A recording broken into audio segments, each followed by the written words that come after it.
নতুন ডিপার্টমেন্ট তৈরি করার জন্য বাম পাশে থাকা জেনারেল সেটিংস থেকে ডিপার্টমেন্টস সিলেক্ট করে নিউ ডিপার্টমেন্ট অপশন সিলেক্ট করুন। ওপরের দিকে থাকা অ্যাড ডিপার্টমেন্ট অপশনে ক্লিক করুন। এরপর একটি ফর্ম আসবে, সেখানে ডিপার্টমেন্টের নাম পূরণ করুন। ডিপার্টমেন্ট ইন টাইম এবং আউট টাইম সেট করে সেভ বাটনে ক্লিক করুন। একাধিক ইউজারকে ডিপার্টমেন্টে অ্যাড করতে বাম পাশের থাকা জেনারেল সেটিংস থেকে ডিপার্টমেন্ট সিলেক্ট করে অ্যাসাইন ডিপার্টমেন্ট অপশনে ক্লিক করুন। ডিপার্টমেন্ট বক্স থেকে কাঙ্ক্ষিত ডিপার্টমেন্টটি সিলেক্ট করে ইউজার বক্স হতে ইউজারদের নির্বাচন করুন।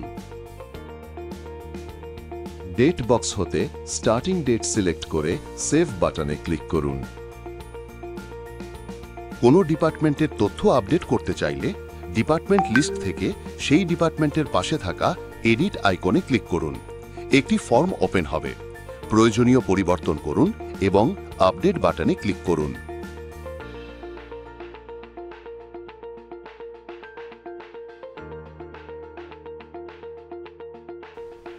ইউজার প্রোফাইল থেকে ডিপার্টমেন্ট নির্ধারণ করতে বাম পাশে থাকা ইউজার অপশনে ক্লিক করে ইউজার প্রোফাইল অপশনে ক্লিক করুন। ইউজার আইডির বাটনে ক্লিক করুন। একটি বক্স ওপেন হবে। বক্স হতে ডিপার্টমেন্ট সিলেক্ট করে আপডেট বাটনে ক্লিক করুন।